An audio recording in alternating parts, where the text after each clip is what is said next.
Hello മുത്തുമണികളെ, ഈ ചില കാര്യങ്ങൾ നമുക്കറിയാവുന്ന കാര്യങ്ങളാണ് എങ്കിൽ ചിലതിങ്ങനെ ഓടിക്കൊണ്ടിരിക്കുമ്പോൾ നമ്മൾ സോഷ്യൽ മീഡിയയിൽ ചില കാര്യങ്ങൾ ഓടിക്കൊണ്ടിരിക്കുമ്പോൾ നമുക്കത് അതിൻ്റെ സത്യാവസ്ഥ നമുക്കറിയാമെങ്കിൽ നമുക്കത് പറയാതെ ഒരു സമാധാനം ഉണ്ടാവില്ല.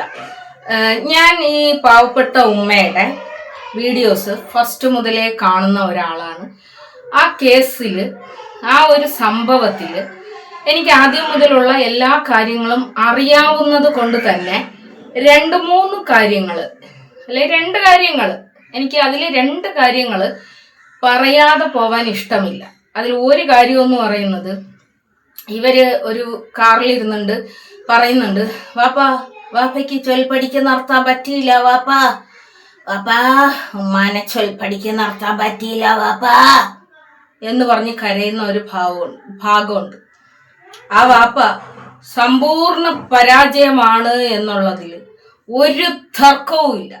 കാരണം വാപ്പ ഉമ്മാനെ മാത്രമല്ല അയ്യോ എന്റെ തൊണ്ട, വാപ്പ ചൊൽപ്പടിക്ക് നടത്താത്തത് ഉമ്മാനെ മാത്രമല്ല മക്കളെ, നിന്നെയും കൂടിയാണ്. നിന്നെ ഒരല്പമെങ്കിലും നിന്നെ ചൊൽപ്പടിക്ക് നടത്താനായൊക്കെ കഴിഞ്ഞിട്ടുണ്ടായിരുന്നെങ്കിൽ ആ നാട്ടിൽ ഇത്രയും ആ മനുഷ്യൻ തല കുനിഞ്ഞ് നടക്കേണ്ടുന്ന ഒരു ഗതി വരില്ല. കാരണം ആ നാട്ടിൽ നിങ്ങൾ പോയിട്ട് അന്വേഷിച്ചു കഴിഞ്ഞാൽ ഇവള് പറയുന്നില്ലേ, യൂട്യൂബർ എന്ന് പറഞ്ഞാൽ എല്ലാവർക്കും അറിയാം എന്ന് പറയുന്നുണ്ട്. അവിടെ പോയി യൂട്യൂബർ എന്ന് ചോദിച്ചാൽ അവിടെ ഒരു മനുഷ്യർക്കും അറിഞ്ഞുകൂടാ. അവിടെ പോയിട്ട് ചോദിക്കേണ്ടത് നാലാളി എന്ന് ചോദിക്കുക. 4 കല്യാണം കഴിഞ്ഞ ആ സ്ത്രീ എന്ന് ചോദിച്ചു കഴിഞ്ഞാലേ അവിടെ ഉള്ള എല്ലാവർക്കും അറിയാവൂ. അല്ലെങ്കിൽ ജമാലിന്റെ മോള്. അല്ലാതെ യൂട്യൂബർ എന്ന് ചോദിച്ചു കഴിഞ്ഞാൽ അവിടെ ആർക്കും അറിയാൻ പാടില്ല. മനസ്സിലായ? അവിടെ അറിയുന്നത് നെലലി എന്നാണ്. അത് ഇവരുടെ കൂടെ ജീവിക്കുന്ന ആ പുള്ളിക്കാരൻ തന്നെ ഒരിക്കൽ ഒരു ലൈവില് പറഞ്ഞിട്ടുണ്ട്, ഞാൻ പുറത്തിറങ്ങിയ ലോകര് മൊത്തം എന്നെ പറയണം, നീ ആ 4 കല്യാണം കഴിച്ച ആ പെണ്ണും പിള്ളേരെ ചോദിച്ചെന്നേ ഉള്ളൂ എന്ന്. ഇതിന്റെ പേരിൽ അവിടെ എപ്പോഴും ആ കവലയ്ക്ക് കലഹമാണ്. ഈ പുള്ളിക്കാരൻ കള്ളും കുടിച്ച് ബോധമില്ലാതെ നിങ്ങൾ കാണുന്ന ആ കാറിൽ ഇരുന്നോണ്ട് ഭയങ്കര സൗമ്യനായിട്ട് അതൊന്നും അല്ല പുള്ളിക്കാരൻ ആ കവലയിൽ ബഹളമുണ്ടാക്കാത്ത ദിവസങ്ങളില്ല എന്നാണ് പറയുന്നത്. കള്ളും കുടിച്ച് ഒരു ബോധവും ഇല്ലാതെ അമ്മാതിരി ബഹളം ഉണ്ടാക്കുകയാണ് ആ കവലയ്ക്ക്. ഇനി രണ്ടാമത്തെ കാര്യം, അപ്പൊ ഈ ഉപ്പാന്റെ കാര്യം മനസ്സിലായല്ലോ. ഉപ്പാക്ക് ഉമ്മാനെ നിലയ്ക്ക് നിർത്താൻ പറ്റിയില്ല എന്നുള്ളത് അതവിടെ നിക്കട്ട്. ഉപ്പാക്ക് ഒരേ ഒരു മോളെ ഉണ്ടായിരുന്നുള്ളൂ. ആ മോളിനെയും നിലയ്ക്ക് നിർത്താൻ, ചൊൽപ്പടിക്ക് നിർത്താൻ കഴിഞ്ഞിട്ടില്ല. അതുകൊണ്ടാണ് ഇന്ന് ഈ ലോകം മുഴുവൻ എടുത്തിട്ട് അലക്കി വെളുപ്പിക്കുന്നത്. ഈ ലോകം മുഴുവൻ പറഞ്ഞിട്ടും ഇവളുടെ തെറ്റെന്താന്ന് ഇതുവരെ മനസ്സിലായിട്ടില്ല. പിന്നെ ആ തന്ത്യാനെ നമ്മൾ കുറ്റം പറഞ്ഞിട്ട് കാര്യമില്ല.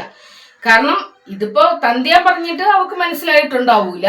ഈ ലോകം മുഴുവൻ ഇവളുടെ തെറ്റ് ചൂണ്ടിക്കാണിക്കുന്നുണ്ട്. നീ ചെയ്തത് ഇന്ന തെറ്റാണ്, അത് തെറ്റാണ് എന്ന് പറയുമ്പോഴും അവളത് സമ്മതിക്കാൻ തയ്യാറില്ല. ഞാനത് ചെയ്തത് തെറ്റല്ല എന്നാണ് പറയുന്നത്. ഇനി രണ്ടാമത്തെ വിഷയം എന്ന് പറയുന്നത്, ഇവരുടെ രണ്ടാമത്തെ കുഞ്ഞിനെ ഇവരുടെ ഉമ്മ കൊണ്ടുപോയിട്ടുണ്ടായിരുന്നു. ഉമ്മാന്റെ കൂടെയാണ് ഇവള് ഈ അവിഹിതം ഉണ്ടാക്കി അവന്റെ പിന്നാലെ പോയപ്പോ പോലീസുകാർ പറഞ്ഞു വിട്ട സമയത്ത് ഈ രണ്ടാമത്തെ കുട്ടി ഇവളുടെ ഉമ്മാന്റെ കൂടെയാണ് നിന്നത്. വളരെ സന്തോഷത്തോടു കൂടി, നമ്മളെല്ലാം കണ്ടതാണ്, വളരെ സന്തോഷത്തോടു കൂടി ആ കൊച്ചും നന്നായി വന്നതാണ്. ഇവള് ഡെയിലി വീഡിയോയിലും ലൈവുകളിലും വന്നിരുന്നുകൊണ്ട്, അയ്യോ എന്റെ മോനെ ഏതോ ഇങ്ങനെ ആക്കി അങ്ങനെ ആക്കി, പനി വന്ന് ആ കുട്ടി ചെറിയ എന്തെങ്കിലും രോഗം അരികെ കൂടി പോയാലും ആ കുട്ടിക്ക് അസുഖം ഉണ്ടാകുന്ന ഒരു മോനാണ്. ആ മോന് ഇങ്ങനെ സുഖമില്ലാതായിട്ടുണ്ടായിരുന്നു. അങ്ങനെ പിന്നെ ഹോസ്പിറ്റലിലൊക്കെ അഡ്മിറ്റായി. എൻ്റെ കൊച്ചിനെ കൊന്നാലും ഞാൻ ഇങ്ങനെ ആക്കും, ഞാൻ അങ്ങനെ ആക്കും, നിന്നെ ഞാൻ വിടൂല എന്ന് പറഞ്ഞ് അതും പറഞ്ഞിട്ടും ഇവര് ആ കുട്ടീനെ കൊണ്ടാക്കാനായിട്ട് തയ്യാറൊന്നും ആയിരുന്നില്ല. കാരണം ആ മോൻ അവിടെ ഭയങ്കര സന്തോഷത്തോടു കൂടി ജീവിക്കുകയായിരുന്നു. ആ ഒരു സമയത്താണ് ഇവര് മറ്റൊരു സ്റ്റേറ്റ്മെന്റ് പറഞ്ഞത്. അതായത് ഇവരുടെ സഹോദരനും സഹോദരന്റെ ഭാര്യയും ഈ കുട്ടിയെ അടിക്കും, ഉപദ്രവിക്കും, മുമ്പ് ഉപദ്രവിച്ചിട്ടുണ്ട് എന്ന് പറഞ്ഞു. അപ്പോഴാണ് യഥാർത്ഥത്തിൽ അവർക്ക് ആ ഒരു ബുദ്ധിമുട്ട് വന്നത്. അതായത് ഇവരുടെ സഹോദരന്റെ ഭാര്യയുടെ ഫാമിലി ഉണ്ട്, ആ ഫാമിലി അതിൽ ഇടപെട്ടിട്ടുണ്ടായിരുന്നു. കാരണം പിന്നെ കൊച്ച് നിൽക്കുന്നത് ഈ സഹോദരനും ഭാര്യയും അമ്മയും അച്ഛനും ഒക്കെ ഉള്ള വീട്ടിലാണ് നിൽക്കുന്നത്. അപ്പൊ അവിടെ ഈ പെൺകുട്ടിക്ക് വലിയ വിഷയങ്ങളൊന്നും വരാതിരിക്കാൻ വേണ്ടിയിട്ടും, ആ കുട്ടി സത്യം പറഞ്ഞാൽ ആ കുട്ടി ഒരു നല്ല കുട്ടിയാണ് എന്നാണ് ആ നാട്ടിലുള്ള ആളുകൾ പറയുന്നത്. ആ കുട്ടീനെ പുറത്തു പോലും കാണാനായിട്ട് പറ്റൂല, അത്രയും നല്ല അടക്കോ ഒതുക്കോ ഉള്ള ഒരു പെൺകുട്ടിയാണ് എന്നുള്ളതാണ്. അത് മാത്രമല്ല, നമ്മളും കണ്ടിട്ടുള്ളതാണ്.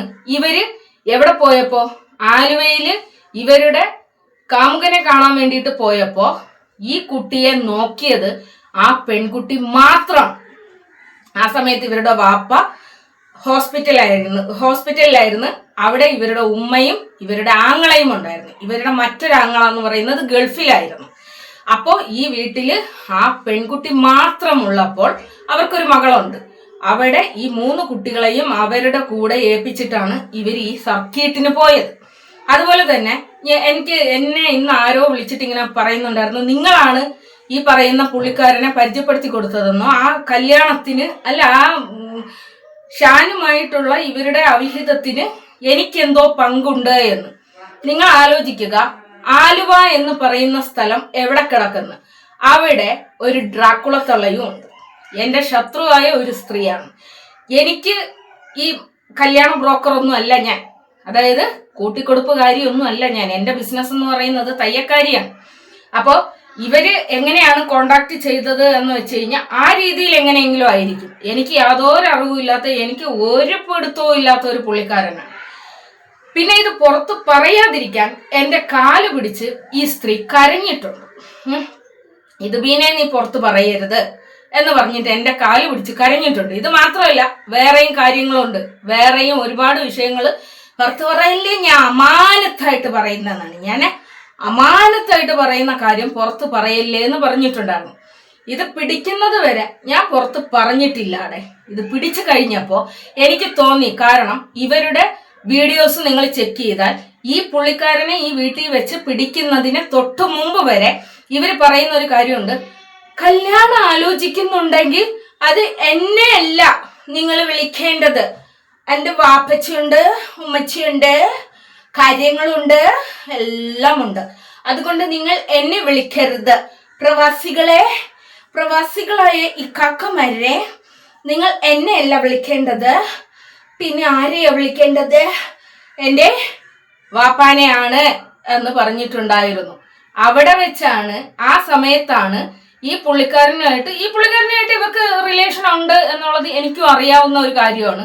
പക്ഷെ നമ്മളടുത്ത് ഒരാള് പറയുന്ന കാര്യം നമ്മൾ പബ്ലിക്കിൽ കൊണ്ടുവന്ന് ഇടാൻ വേണ്ടിയിട്ട് പാടില്ല.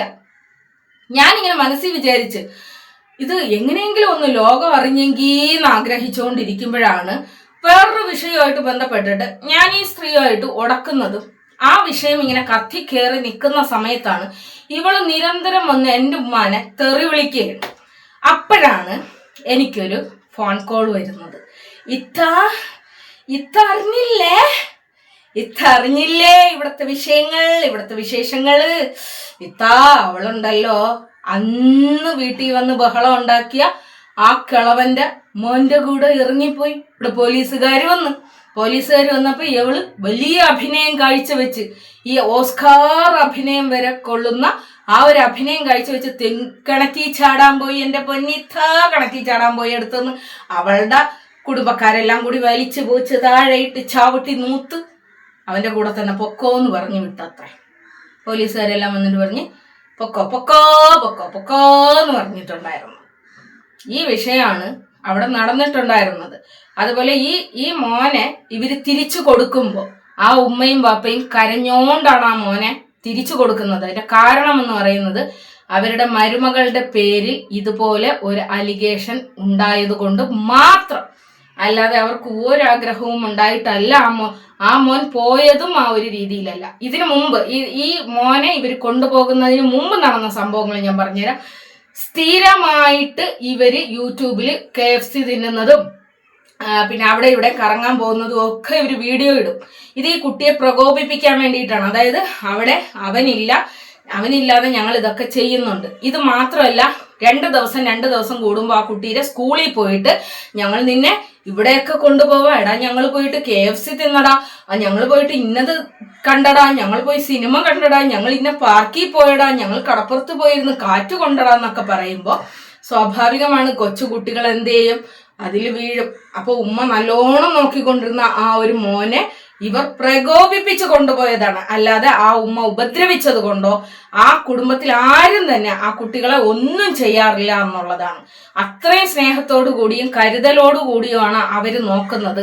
എന്നിട്ടും ആ പെൺകുട്ടിയുടെ മേലെ ഒരു കുറ്റകൃത്യം ഇവർ ലൈവിൽ വിളിച്ചു പറഞ്ഞപ്പോ ആ പെൺകുട്ടിയുടെ കുടുംബക്കാർ ഇടപെട്ടിട്ടാണ്, കൊടുത്തോ, എന്റെ മോള് നോക്കൂല, എന്റെ മോള് നിൽക്കുന്ന വീട്ടില് അവര് നിൽക്കണ്ട. അതുകൊണ്ടാണ് ഇവർക്ക് അറിയാമായിരുന്നു ഉമ്മയും ഉപ്പയും എങ്ങനെയാന്ന് പറഞ്ഞാലും മോളുടെ കൂടെ അവർ പോകും, മോൾക്ക് സപ്പോർട്ടുമായിട്ട് ഈ തന്തയും തള്ളയും പോകും എന്നുള്ളത് അയാൾക്കും അറിയാവുന്നത് കൊണ്ടാണ് ഇവളുടെ സഹോദരൻ വളരെ പെട്ടെന്ന് തന്നെ മറ്റൊരു വീട്ടിലേക്ക് താമസം മാറി. സ്വന്തം വീട് തന്നെ സ്വന്തമായിട്ട് വീട് കെട്ടി അവിടേക്ക് തന്റെ ഭാര്യയെയും കുഞ്ഞിനെയും അയാൾ സേഫ് ആക്കുകയും ചെയ്തത്.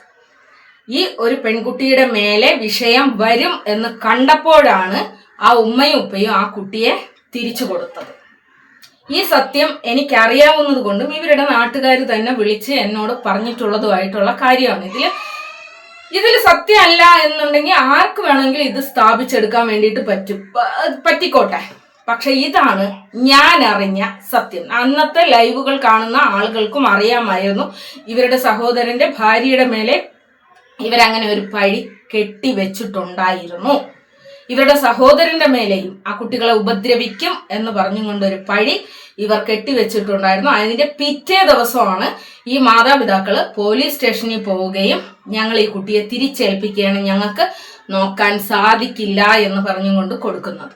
അന്ന് കരഞ്ഞുകൊണ്ടാണ് ആ മാതാപിതാക്കൾ തിരിച്ചു പോയത്. സത്യം പറഞ്ഞു കഴിഞ്ഞാൽ ഈ കോപ്രായങ്ങളൊക്കെ കാണുമ്പോൾ ഉണ്ടല്ലോ, ചില കണ്ണീരുകളുണ്ട്, ചില നിശബ്ദമായ കണ്ണീരുകൾ. ഇവർക്ക് യൂട്യൂബ് ചാനൽ ഉള്ളത് കൊണ്ടോ ഇവർക്ക് പിന്നെ പറയാൻ വലിയ നാവുള്ളത് കൊണ്ടും ഇവര് സംസാരിക്കുന്നു. പക്ഷെ നാവുകളെ കെട്ടിപ്പൂട്ടി അഭിമാനം ആലോചിച്ചും ഈ പിന്നെ എന്താണ് ഇപ്പോ ഇവരുടെ മൂത്ത ഭർത്താവിന്റെ കാര്യം പറയുമ്പോഴും അയാൾ കല്യാണം കഴിച്ച് വേറൊരു ജീവിതം ജീവിക്കുന്ന ഒരാളാണ്. അയാൾക്ക് പബ്ലിക്കിൽ വന്നിട്ട് പ്രതികരിക്കാൻ വേണ്ടിയിട്ട് പറ്റൂല. കാരണം ആ ഒരു സ്ത്രീയും ആയിട്ട് അയാൾ ജീവിക്കുകയാണ് ചെയ്യുന്നത്. അതുപോലെ തന്നെ 2ാമത്തെ ഭർത്താവിന്റെ കാര്യവും ഒരുപാട് കാര്യങ്ങൾ സംസാരിക്കാൻ വേണ്ടിയിട്ട് ഇവരൊക്കെ മുന്നിട്ട് വന്നാൽ അവരുടെയൊക്കെ ജീവിതത്തിൽ സംഭവിച്ചേക്കാവുന്ന നഷ്ടങ്ങളെ ആലോചിച്ചും വേദനകളെ ആലോചിച്ചും ഒരുപാട് പേര് നിശബ്ദമായിട്ട് ഈ സ്ത്രീയുടെ ദ്രോഹം സഹിക്കുന്നവരുണ്ട്.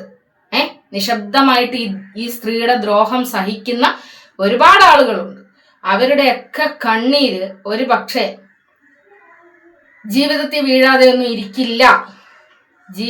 വീഴാതെ ഇരിക്കില്ല. അതുപോലെ തന്നെ ഒരു മരണപ്പെട്ടു പോയ ചങ്ങാതിയെ വിറ്റ പൈസ, ഈ സ്ത്രീ പറയുന്നുണ്ട്, ഞാൻ റിയാക്ട് ചെയ്യുന്നത് ഇവരെ വിറ്റ പൈസയാണ്. ഞാൻ എൻ്റെ അഭിപ്രായങ്ങളെയാണ് പറയുന്നത്. ഇവര് ഒരു മരണപ്പെട്ടു പോയ ഇവരുടെ സ്വന്തം ഭർത്താവ്, അയാള് വേറെ പോയി കല്യാണം കഴിച്ചവരെ മൊഴി ചൊല്ലിയ ഒരു ആളാണ്. അതായത് അയാളുടെ വിധവ എന്ന് പറയുന്നത് ആ സ്ത്രീയാണ്. എന്നിട്ടും അയാളുടെ വിധവ എന്ന സഹതാപം ജനങ്ങളുടെ ഉള്ളിലേക്ക് കുത്തിക്കയറ്റി അയാളുടെ വിധവയാണ്, അയാളെ മറക്കാൻ സാധിക്കുകയില്ല എന്ന് പറഞ്ഞ് ജനങ്ങളിലേക്ക് ഞാൻ ഒറ്റപ്പെടലിന്റെ വേദന സഹിക്കുന്നവളാണ് എന്ന് തെറ്റിദ്ധാരണ പരത്തിക്കൊണ്ട് ഒരുപാട് ആളുകളുടെ സുമനസ്സുകളെ പറ്റിച്ച ഒരു സ്ത്രീ കൂടിയാണ് ഇവർ. അതിന്റെ പേരിൽ ഇയാളുടെ മക്കളാണ്, ഈ മരിച്ചുപോയ ആളുടെ മക്കളാണ് ഈ കുട്ടികൾ എന്നുള്ള രീതിയിലായിരുന്നു ഇവര് പ്രസന്റ് ചെയ്തതും. അതിന്റെ പേരിലായിരുന്നു ആളുകൾ ഇവരെ പിന്നെ നെഞ്ചേറ്റിയതും സക്കാത്ത് സദക്കയൊക്കെ ഒഴുക്കി പറക്കി കൊടുത്തത്. എന്തായാലും ഈ ഒരു കാര്യം കുറെ ഇങ്ങനെ ഓടിക്കൊണ്ടിരിക്കുമ്പോൾ ഇതിന്റെ സത്യാവസ്ഥ അറിയാവുന്ന ഒരാൾ എന്നുള്ള നിലയിൽ എനിക്ക് വാപൂട്ടി മിണ്ടാതിരിക്കാൻ വേണ്ടിയിട്ട് സാധിച്ചില്ല. ആ 2ാമത്തെ മകന്റെ കഥ എന്ന് പറയുന്നത് അതല്ല.